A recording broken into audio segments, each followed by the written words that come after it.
அன்பான மாணவர்களே, இன்றைய தினம் டிஃபரன்ஷியேஷன் என்பது நேற்றைய தினமே நுண்கணிதத்தை பற்றி பார்த்து இருந்தோம். அதில் முதலில் டிஃபரன்ஷியேஷன் என்பது சம்பந்தமான அடிப்படையான சில தேற்றங்கள், சில வாய்ப்பாடுகள் நமக்கு எப்பொழுதும் மனதிலே நிறுத்திக் கொள்ள வேண்டியதாக இருக்கின்றன. அவை எவ்வாறு வருகின்றன என்பதனை பின்னர் கணக்குகளாக படிக்க முடியும். கணக்கு பாடத்திலும் இவற்றை தெளிவாக நீங்கள் படிக்க இருக்கின்றீர்கள். +2 மாணவர்களாக இருந்தால் +1 இதை பற்றி தெளிவாக படித்திருப்பீர்கள். இயற்பியலில் ஆங்காங்கே இந்த வாய்ப்பாடுகளை நாம் பதிலீடு செய்து கணக்குகளை தீர்க்க இருக்கின்றோம்.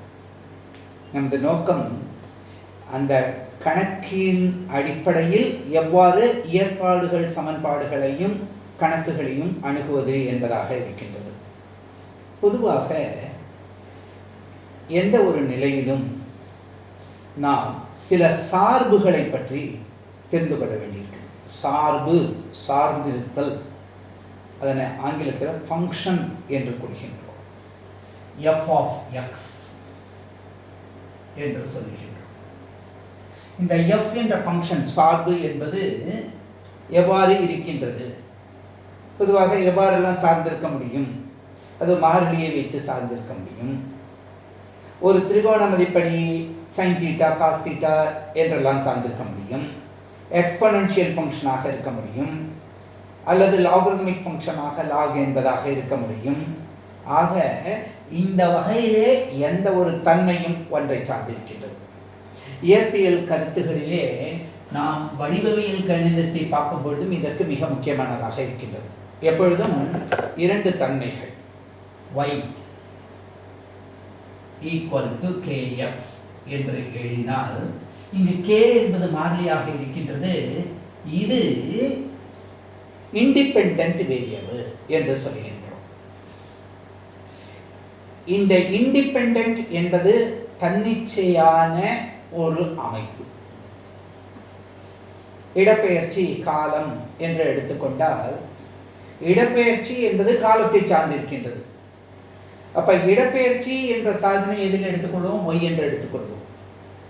அப்ப காலம் என்பது எதனால் இருக்கின்றது? ஏனென்றால் ஒரு புள்ளியிலிருந்து மற்ற புள்ளிக்கு ஒரு குறிப்பிட்ட கால அளவில் செல்லும் பொழுதுதான் இடப்பெயர்ச்சி உண்டாகின்றது.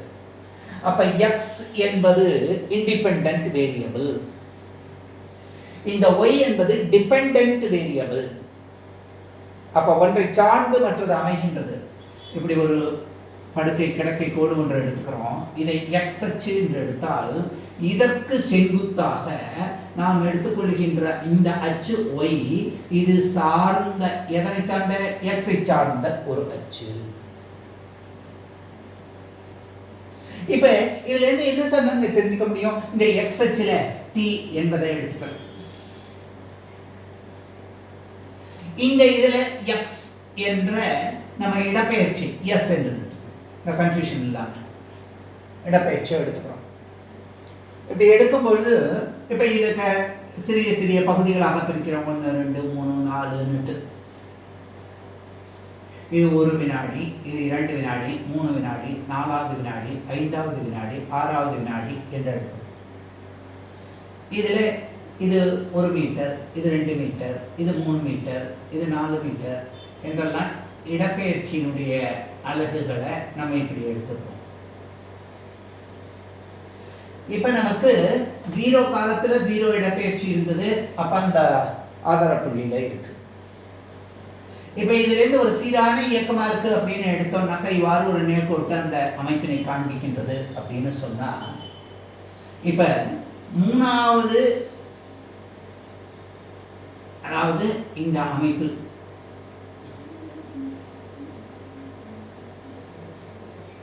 இதுக்குள்ளாக இருக்கின்றது. இப்ப 3வது வினாடியில இந்த பொருள் 4 இதுக்கு சென்றிருக்கின்றது என்று பார்ப்போம். இப்ப அடுத்து 4வது என்று இதனை எடுத்துக்கொண்டா, இந்த 2த்துக்கு இடையில் உள்ளது dt என்று எடுத்துக்கிறோம். அப்ப இதற்கு உண்டான இந்த தொலைவு என்ன என்று நம்ம பார்க்கின்றோம். அப்போ இந்த இடத்துல இருக்கக்கூடிய இந்த மதிப்பு dy என்பதாக இருக்கின்றது. இது dx என்று எடுத்துக்கிட்டா இது d டெல்டா என்று எடுக்கலாம். அப்ப இந்த அமைப்புகளை நம்ம பார்க்கும் பொழுது இதிலிருந்து நாம் என்ன பெற முடியும்? இதற்குண்டான ஒரு ஸ்லோப் இங்க எடுத்தோம்னா இந்த y/x என்ற கூறு நமக்கு இந்த m என்ற சாய்வினை கொடுக்கின்றது. இந்த மதிப்பு dy/dx என்று எடுக்கும் பொழுது அந்த மதிப்பு எதனை கொடுக்கக்கூடியதாக இருக்கிறது? இங்க இடப்பெயர்ச்சி, இங்க காலம். அப்ப இடப்பெயர்ச்சி பை காலம் என்பது நமக்கு திசைவேகம் என்ற ஒரு பண்பினை கொடுக்கின்றது. நல்ல கவனிக்கணும். பல்வேறு நிலைகளிலும் இது ஒரு சீரான இயக்கத்தில் எடுக்கிறோம். சீரற்ற இயக்கமாக இருந்தாலும் எந்த சமயத்திலையும் நம்ம இந்த வகைக்கெழு என்பதெல்லாம் நம்ம பார்க்க போறோம். இதற்கு தான் இன்றைய தினமே ஒரு தொடக்கத்தில் ஒரு முன்னோட்ட குறிப்பாக கொடுத்துருந்தோம். இன்னொரு முக்கியமான பண்பை பற்றி இப்போ நம்ம மனதில் நிலைநிறுத்தணும். என்ன என்று சொன்னால், இப்போ உதாரணத்துக்கு இந்த புள்ளி திருச்சி என்று எடுத்துக்கொள்வோம், இந்த புள்ளி விழுப்புரம் என்று எடுத்துக்கொள்வோம், இந்த புள்ளி செங்கல்பட்டு என்று எடுத்துக்கொள்வோம், இது சென்னை என்று எடுத்துக்கொள்வோம், மெட்ராஸ் என்று எடுத்து. அப்ப நம்ம எந்த ஒரு நிலையை, நம்ம திருச்சியிலேருந்து கிளம்பினா திருச்சி, இப்போ மதுரையிலேருந்து கிளம்பினா அதுக்கு முன்னாடி இருந்திருக்க முடியும். அப்ப எந்த ஒரு நிலையிலையும் இரண்டு புள்ளிகளுக்கு இடைப்பட்ட தொலைவை நம்ம கண்டுபிடிக்கணும்னா நம்ம என்ன செய்யறோம்? இது A, இது B, இது C என்று சொன்னா பிக்கும் சிக்கும் இடைப்பட்ட தொலைவு என்னன்னு கேட்டா இதை ஆரிஜினா கொண்டு இதுவரையிலும் இருக்கக்கூடியது எல்லை, இதிலேருந்து இதுவரையிலும் இருக்கக்கூடியது இதனுடைய எல்லை. அப்ப இந்த மொத்த மதிப்பு x1 அப்படின்னு கிடைச்சு, இந்த மதிப்பு x2ன்னு கிடைச்சதுன்னா இதற்கும் இதற்கும் இடைப்பட்ட தொலைவை நம்ம x1 மைனஸ் x2 என்று எடுக்க முடியும். இது சாதாரண தெரியும். இந்த ரெண்டுத்துக்கு நடுவில் எவ்வளோ கிலோமீட்டர்ஸ் இருக்குது? 60 கிலோமீட்டர் இருக்கு அப்படின்னு சொல்லிட்டாக்க அது டைரக்டா சொல்றது மாதிரி. ஆனால் இதே என்ன சொல்றாங்க? திருச்சிக்கும் மெட்ராஸுக்கும் இடையில 300 கிலோமீட்டர் தூரம் இருக்கின்றது. திருச்சிக்கும் செங்கல்பட்டுக்கும் இடையில எவ்வளவு தூரம் இருக்கு அப்படின்னு கேட்குறாங்க. 240 கிலோமீட்டர் இருக்கு அப்படின்னு சொன்னா இந்த 300லேருந்து 240 கழிச்சா இந்த 60 கிலோமீட்டர் கிடைச்சிடும். இந்த உதாரணம் எதுக்காக எடுத்திருக்கோம்னா, நம்ம நிறைய இடங்கள்ல அப்பர் லிமிட், லோயர் லிமிட் என்று நம்ம சொல்லுவோம். அப்ப அப்பர் லிமிட்ல வரக்கூடியதுலேருந்து நம்ம லோயர் லிமிட்ல வரக்கூடியதை கழிக்கும் பொழுது ஆட்டோமேட்டிக்கா நமக்கு அந்த விடை கிடைக்கின்றது. இவ்வளவுதான். இது எந்த டெக்னிக்கல சொன்னாலும் அதே அமைப்புல தான் இருக்கு அப்படின்னு பார்க்கிறோம். நேற்று தினமே சொன்னேன், இன்று இந்த வீடியோ தொகுப்புல நாம் அதிகமாக தேற்றம், இந்த வகைக்கெழு சார்ந்த தேற்றங்களை நம்ம எடுத்துக்கொள்ள இருக்கின்றோம். இதில் வரக்கூடிய ஒவ்வொரு வாய்ப்பாட்டினையுமே நம்ம என்ன செய்ய முடியும் அப்படின்னு பார்த்தா மிக தெளிவாக விளக்க முடியும். இப்போ முதல்ல நம்ம அந்த தேற்றங்களுடைய ஒரு தொகுப்புக்கு தான் இதனை எடுத்துக்கிறோம். பொதுவாக முதல் தேற்றம் என்ன சொல்லுகின்றது? Differentiability implies continuity. ஒரு ஃபங்க்ஷன் சார்பு என்பது வகைமையானால் அது x=x0 என்ற புள்ளியில் அந்த ஃபங்க்ஷன் f என்பது ஒரு வகைமையானால் அந்த புள்ளியிலே இது தொடர்ச்சியானதாக இருக்கும். இதுதான் முதல் தேற்றம். இது சாதாரணமாக இந்த வகைக்கெழு காணும் பொழுதெல்லாம் நாம் பயன்படுத்தக்கூடிய ஒரு தேற்றம்.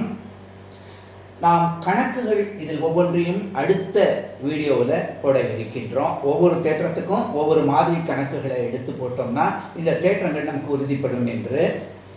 ஆக இந்த முதல் தேற்றம் எஃப் எக்ஸ் என்ற பொழுது x0 என்ற புள்ளியில் அந்த சார்பு ஃபங்க்ஷன் வகைமையானால் f தொடர்ச்சியானதாக இருக்கும். இதுதான் இந்த லிமிட் என்று சொல்லக்கூடியதை வரையறுக்கக்கூடியதாக இருக்கு. இப்போ நம்ம எடுத்து என்ன பார்க்கின்றோம், இப்போ d by dx of u plus v என்று ஒரு காரணி கிடைக்கிறது. இந்த u plus v என்ற ஒரு சார்பு, அதை நம்ம வகைக்கெழுப்படுத்தும் பொழுது அது என்னவாக மாறுகின்றது என்று சொன்னால் du by dx plus dv by dx என்று அமைகின்றது. நல்ல புரியும், ஜஸ்ட் தொடர்ச்சி. இதில் u v ரெண்டுமே வகையிடைத்தக்க, அதாவது டிஃபரன்ஷியபிள் ஃபங்க்ஷன்ஸ். u என்பது ஒரு ஃபங்க்ஷன், மாறிலி இல்லை, மாறுபடக்கூடிய, அதற்றை வகைப்படுத்திக் கொண்டே செல்ல முடியும். நம்ம பின்னாடி பார்க்க போகிறோம், ஒரு மாறிலியாக இருந்தால் அதை வகைப்படுத்தினா 0 மதிப்பு கிடைக்கும். இந்த மதிப்புகளை வச்சுங்க, இதே யூவும் வியும் இங்கே கூட்டல் காரணிகளாக இருந்தது, பெருக்கற் காரணிகளாக இருந்தால் uv என்ற மதிப்பிலே இதுவும் ஒரு சார்பு, இதுவும் ஒரு சார்பு, வகுக்கப்படக்கூடிய சார்புகள். வகுக்கப்படக்கூடியனா டிவிஷன் சொல்லல, வகைக்கெழு காண்றது, டிஃபரன்ஷியபிள். அப்படி எடுத்துக்கிட்டோம்னா இந்த மதிப்பை எப்படி எழுதுறோம், இந்த u into dv by dx முதல் ஒன்றை நிலையாக வைத்து இதை பார்க்குறோம். பின்னாடி ஈக்குவல் வாய்ப்பாடெல்லாம் பெறும்போது இதெல்லாம் பயன்படுத்துவோம் நம்ம. Plus v into du by dx. இவற்றையெல்லாம் நீங்கள் ஒரு நோட்டில் ஒரு பேப்பரில் தனியாக எழுதிட்டே வந்தீங்கன்னா அந்த பேப்பர் இந்த மாதிரி எழுதி வச்சுக்க நமக்கு எந்த சமயத்தில் வாய்ப்பாடு போடும்போதும் தொடக்க காலத்தில் பார்த்து பார்த்து அவற்றை பண்ண முடியும். ஒரு 4-5 தடவை நம்ம பழகிட்டோம்னா ஆட்டோமேட்டிக்காக இந்த வாய்ப்பாடெல்லாம் நமக்கு மனப்பாடம் ஆகிடும். இதுக்கும் இதுக்கு என்ன வித்தியாசம் அப்படின்னு பார்க்கும்பொழுது இது u plus v, அதனால் du by dx plus dv by dx போட்டோம். இங்கே u into v, அப்போ u into dv by dx plus v into du by dx என்று எடுத்துருக்கோம். இப்போ அடுத்த தேற்றத்தை பார்க்குறோம். அதாவது d by dx of u by v, இந்த ரெண்டு சார்புகளும் ஃபங்க்ஷன்ஸும் எப்படி இருக்கு அப்படின்னு பார்த்தா ஒன்றன் கீழ் ஒன்றாக இருக்கு. இப்படி இருந்தால் என்ன கிடைக்கின்றது அப்படின்னு பார்க்கும் பொழுது முதல்ல v into du by dx minus u into dv by dx. இதில் ரெண்டு மாதிரி கணக்குகளை நான் எடுத்திருக்கேன், அதனால் இது எவ்வாறு வருகின்றது என்பதை அதிலிருந்து நம்ம தெரிஞ்சுக்க போகிறோம். Divided by v square. நான் நேற்றைய தினமே கூறினேன், a plus b whole square என்றால் என்ன என்பதனை மதிப்பை நிறைய இடங்களில் பிரதியிடுவோம். அதனால் அதை முதல்ல தெரிஞ்சுக்கிறோம். அது மாதிரி இந்த வாய்ப்பாடுகளை முதல்ல உங்களுக்கு மனசில் ஃபெமிலியாரிட்டிக்கு கொண்டு வாங்க. இதற்கு அடுத்த ஒரு கூறு என்னவாக இருக்கின்றது, இரண்டு சார்புகள் d by dx of function of g of x.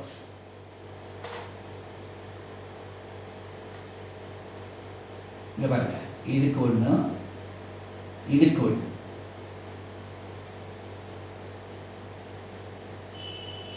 அந்த முறையில் நம்ம எடுக்கிறோம். அப்ப இந்த ஃபங்க்ஷன் d by dx இப்ப f of g of x என்பதாக எடுத்துக்கிட்டா இந்த மதிப்பு என்ன ஆகின்றது அப்படின்னு பார்க்கும் பொழுது f dash first coefficient of g of x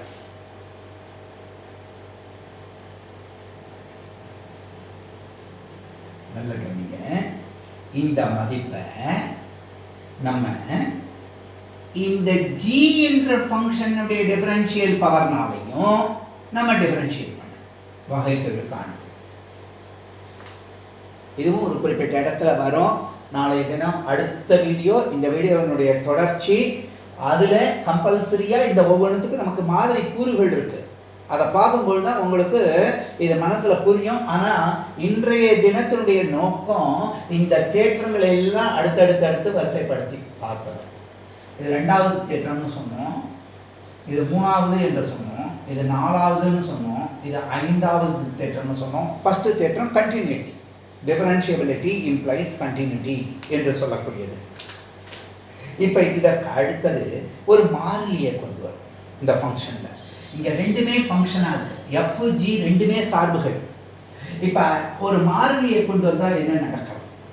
அப்போ d/dx ஆஃப் 6, 8 அப்படின்னு மாறிலிகள் வந்தால் என்ன நடக்கிறது அப்படின்னு பார்க்குறோம். k of f of x. இந்த மதிப்பு என்ன கிடைக்கின்றது அப்படின்னு பார்த்தா k இன்டு இந்த மாறிலி மட்டும் முன்னாடி வருது d/dx of f of x.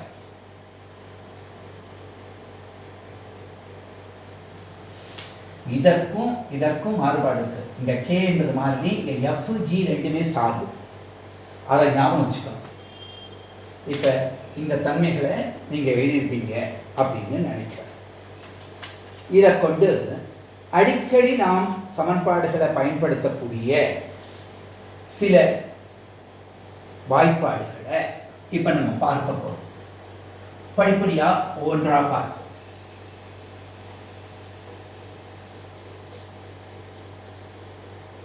இது பூராவும் நீங்கள் ஒரு பேப்பரில் எழுதி வச்சுருப்பீங்க. வீடியோவாக இருக்கிறதுனால ரிமைண்ட் பண்ணி பார்த்து நீங்கள் தெரிஞ்சுக்க முடியும். இப்போ ரொம்ப முக்கியமான ஒரு அமைப்பை எடுக்கிறோம். இது சிறிய சிறிய கூற்றுகள். இப்போ k என்பது ஒரு மாறிலி அப்படின்னு சொன்னேன். அப்போ இந்த மாறிலியை d/dx of k என்று பார்த்தா அது மாறிலினா அந்த வகையே படுத்த முடியாது. அதனால அந்த மதிப்பு சுழியாக அமைகின்றது. சரி சார், இப்போ நமக்கு y இந்த ஃபங்க்ஷன் என்ன கிடைக்கின்றது? x பவர் n என்று இருந்தால் இதை இந்த dy-ஐ டிஃபரன்ஷியேட் பண்ணா, அதாவது dy/dx என்று எடுத்திருந்தா இது என்ன ஆயிருக்கும் அப்படின்னு பார்க்கணும். நல்ல ஞாபகம் வச்சுக்க. அப்ப n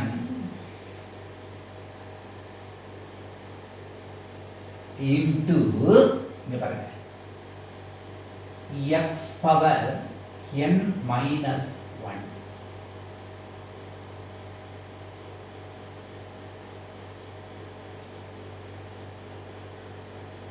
உடனே ஒரு கணக்கு போடணும் அப்படின்னு பார்த்தா நம்ம என்னென்ன எழுதலாம்? இந்த n அப்படிங்கிறதுக்கு 1 அப்படின்னு கொடுத்தா அப்போ dy/dxனாக்க என்ன ஆகும்? y = y. அப்போ dy/dx = என்னென்னு கிடைக்கும்? 1ன்னு கிடைக்கும். இப்போ n = 2ன்னு எடுத்திருந்தோம்னா இந்த y = x² ஆயிருக்கும். அப்போ இந்த வாய்ப்பாட்டுப்படி இதனுடைய மதிப்பு என்னென்னு ஆயிருந்திருக்கும்? 2x என்று ஆயிருக்கும். இப்போ n = 3ன்னு இருந்திருந்ததுன்னா y = x³ இருந்திருக்கும். அப்போ இந்த வாய்ப்பாடு ஞாபகத்தில் இருந்தால் நமக்கு இங்கே என்ன கிடைக்கிறது? என்னோட மதிப்பை முதல்ல எழுதுகிறோம். அப்போ n - 1ன்னா 3 - 1 2. அப்போ x². இந்த வாய்ப்பாடுகள் எவ்வளோ தெளிமையாக அமைக்கிட்டே போகிறது அப்படின்னு பாருங்கள். இதுதான் நமக்கு ரொம்ப ரொம்ப முக்கியம். இது எப்படி வந்தது அப்படிங்கிறதையும் நம்ம போட்டு காமிக்கலாம். அதுதான் நம்ம கணக்குகளில் போட போகிறோம்னு சொன்னேன். இப்போ இந்த வாய்ப்பாடை முதல்ல ஞாபகம் வச்சுக்கிறதுக்கு இதெல்லாம் நம்ம தெரிஞ்சுக்கிறோம். y = அதாவது இந்த சார்புகள் ஃபங்க்ஷன்ஸ் எப்படி இருக்குது? y = x⁴n என்ற வாய்ப்பாக வடிவத்தில் இருந்தால் இந்த y-ஐ டிஃபரன்ஷியேட் பண்ணும்போது வகைக்கெழு பண்ணும் பொழுது n × x⁴n - 1 என்று அமைகின்றது. இப்போ இதையே x பவர் ஏன்னு எழுதியிருந்தா என்ன எழுதியிருப்போம்? a into X power a minus 1 என்று எழுதியிருப்போம். இந்த இடத்துல என்ன காரணி இருக்குன்னு பார்த்து அதுக்கு தகுந்தாப்புல எழுதுறது தான். இதையே மூணாவது அடுத்த ஒரு ஃபங்க்ஷனாக எழுதலாம்.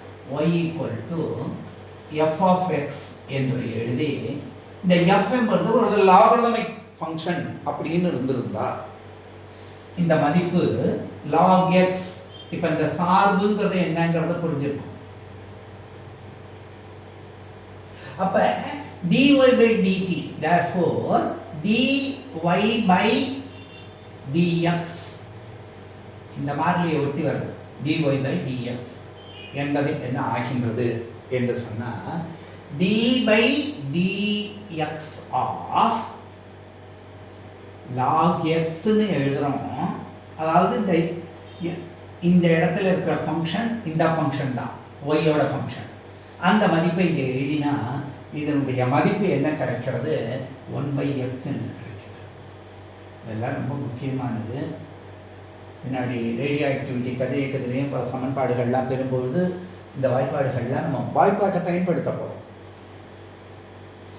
இதே ஃபஸ்ட் இயர் மேத்தமேட்டிக்ஸில் வகைக்கெழு பாடத்தில் டிஃபரன்ஷியேஷனை பற்றி பார்க்கும்பொழுது இதையே தனியாக ஒவ்வொன்று தேற்றங்களையும் எவ்வாறு நிறுவுவதுன்னுட்டு கணிதத்தில் படிக்க போகிறீங்க. ஆனால் நமக்கு முதல் பாடத்துலேருந்தே தேவையாக இருக்குது. நாளைய வகுப்பில் முதல்ல ஈக்குவேஷன்ஸ் ஆஃப் மோஷன்ஸை எடுக்கும் பொழுதே எப்படி வகைக்கெழுப்படுத்துதல் அப்படிங்கிறத நம்ம பார்க்க போகிறோம். நுண்தொகை காணலையும் பார்க்க போகிறோம். பார்த்து தான் அதுக்கு அடுத்தது அந்த கணக்கீடுகளுக்கு செல்ல இருக்கின்றோம். முதல் தினமே கூறினேன், 2-3 வீடியோ தொடர்கள் இந்த அடிப்படை கூறுகளை பற்றி கூறக்கூடியது. சரி சார், இப்போ இதையே வேறு ஒரு ஃபங்க்ஷனாக கொடுத்துருந்தோம்னாக்க என்ன நடந்திருக்கும்? y equal to a power x என்று கொடுத்திருக்கு. நல்லது. x பவர் a என்று கொடுத்திருந்தா இந்த மாதிரி எழுத முடியும். இப்போ a பவர் x என்பதாக இருக்கு. அப்ப d by dx மதிப்பு இந்த a பவர் xக்கு கண்டுபிடிக்கிறதுனா நமக்கு என்னவா கிடைக்கின்றது? இந்த a கோஃபேக்டர் a, இந்த மதிப்பு log,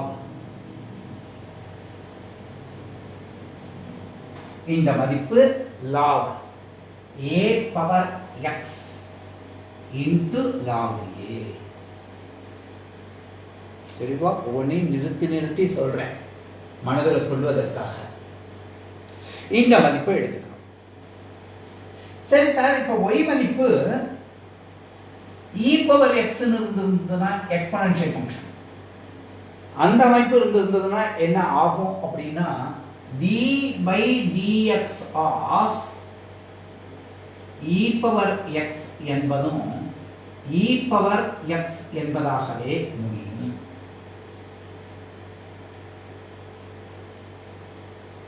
கவனிங்க, மாறிலியா இருந்தா டிஃபரன்ஷியேட் வகைக்கெழு எடுக்கும்போது சுழியாச்சு. y equal to x power n அப்படிங்கும்போது dy by dx னுடைய மதிப்பு n x power n minus 1 ஆச்சு. இதே ஒரு ஃபங்க்ஷனா எடுத்து லாகரிதம் போட்டிருந்தோம்னா நமக்கு அந்த மதிப்பு 1/x என்றாச்சு. இங்க y equal to a power x னா a power x log a என்று கிடைச்சது. y equal to e power x அப்படின்னு எடுத்திருந்தோம் அப்படின்னு சொன்னா இந்த மதிப்பு d by dx of e power x அது e power x என்றே நிலைப்பட்டிருக்கின்றது. இது ஒரு முக்கியமான அமைப்பு. இப்போ இந்த ஃபங்க்ஷன்ல ட்ரிகோனோமெட்ரிக் ஃபங்க்ஷன்ஸ் கொண்டு வர போறோம். ட்ரிகோனோமெட்ரிக் ஃபங்க்ஷன்ஸ்ல பொதுவா sin, cos, tan முதல்ல 3, அடுத்தது secant, cosecant, cot, cotangent. இந்த மதிப்புகள் கிடைக்க போகிறது. அந்த மதிப்புகளுக்கெல்லாமோ டிஃபரன்ஷியல் ஃபேக்டர்ஸ் என்ன கிடைக்கும் அப்படிங்கிறத வாய்ப்பாடுகளை பார்க்கிறோம். y equal to f of x ஒரு சார்பு ஃபங்க்ஷன் ஆஃப் எக்ஸுங்கிறது இந்த ஃபங்க்ஷன் சைன் அப்படிங்கிறதா இருந்திருந்தா இதனுடைய dy by dx மதிப்பு நமக்கு என்னவாக இருந்திருக்கும்? cos x என்பதாக இருந்திருக்கும். சைன் அப்படியே காசா மாறுது.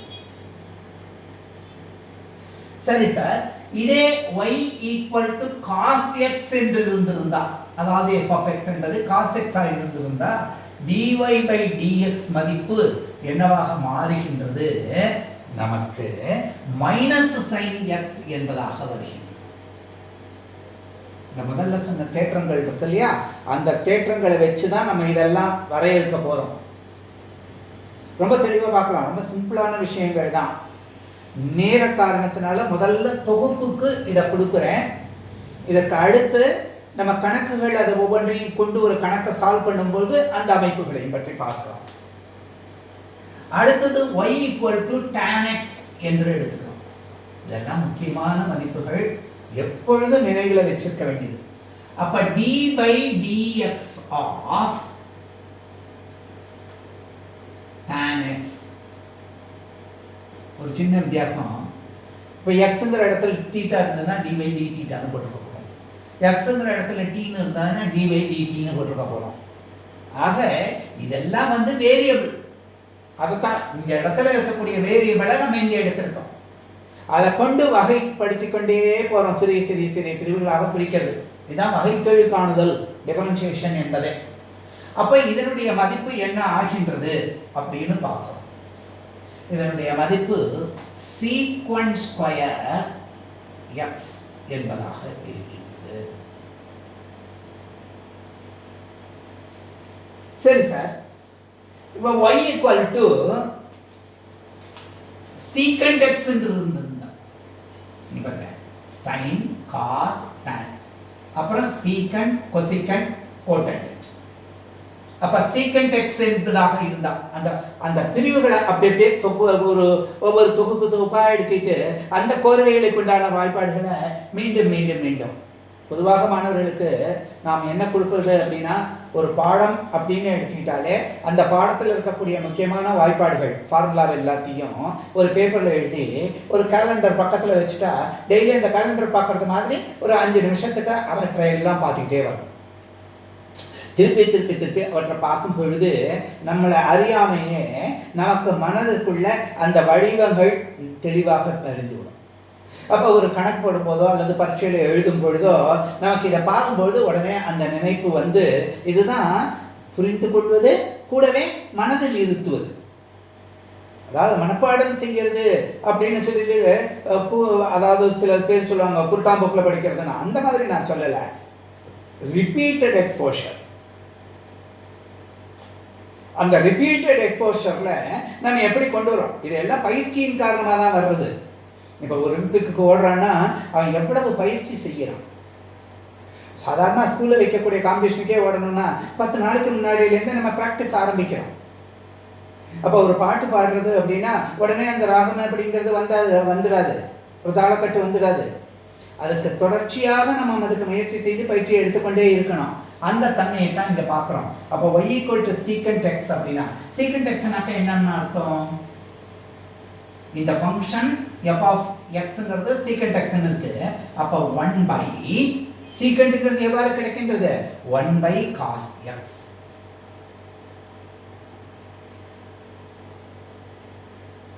அப்ப இதை எப்படி எழுதலாம்?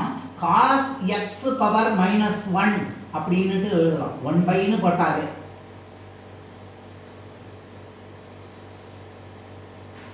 அப்ப இந்த மதிப்பு dy by dx of, அதாவது dy by dx ஓட மதிப்பு secant x அல்லது 1 by cos x அல்லது cos x பவர் -1 எந்த வகையில எடுத்தாலும் நமக்கு என்ன கிடைக்கின்றது அப்படின்னு பார்த்தா secant x tan x என்று கிடைக்கிறது.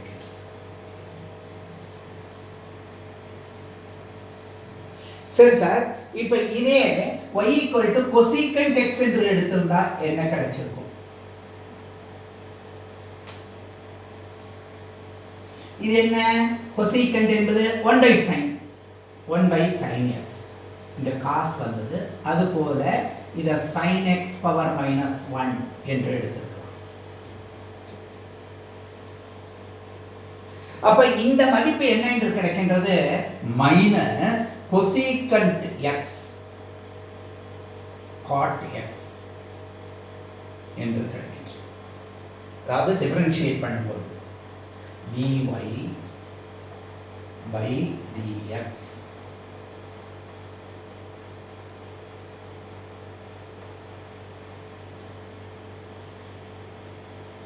இதற்கு அடுத்தது நம்ம இங்க பாருங்க sin cos tan secant cosecant. அடுத்தது என்ன பார்க்க போறோம்? cot. அப்ப y equal to cot x என்று எடுத்திருந்தார். cot xங்கிறது நம்ம என்னன்னு எழுத முடியும்? cos x by sin x. sin by cosங்கிறது tan, அதுக்கு அப்படியே இன்வர்ஸ். அப்ப d by dx of cot x இதற்கு என்ன மதிப்பு கிடைக்கின்றது? Minus cosecant square x sin square cos square அப்படி போல கொசீக்கண்ட் ஸ்கொயர் x. நல்ல கவனிச்சு. இது கூட இன்னும் ஒரு 2 காரணிகளை மட்டும் நான் குறிப்பிடுகின்றேன்.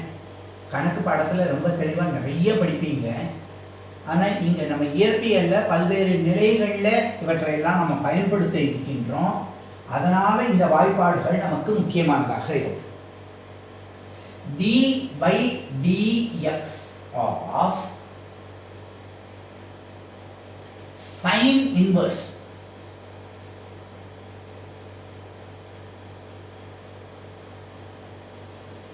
இந்த மதிப்பு என்ன கிடைக்கின்றது? 1 by square root of 1 minus x square என்று கிடைக்கின்றது. அப்ப இந்த வடிவத்தை எங்கேயாவது பார்த்தோம்னா இது ஏதோ ஒரு சைன் ஃபங்க்ஷனுடைய இன்வர்ஸ் ஃபங்க்ஷனை டிஃபரன்ஷியேட் பண்ணதாக இருந்திருக்கக்கூடும். ஒரு வாய்ப்பாட்டை பார்க்கும் பொழுதே அந்த வாய்ப்பாட்டு எந்த மூலத்திலிருந்து கிடைச்சதுன்னு நம்ம அறிந்துக்கிறதுக்கு அந்த ஃபார்மேஷன் இந்த வடிவங்கள், அந்த வடிவங்களை வைத்து மூலத்தினை நாம் தெரிந்து கொள்கின்றோம். அடுத்தது d by dx of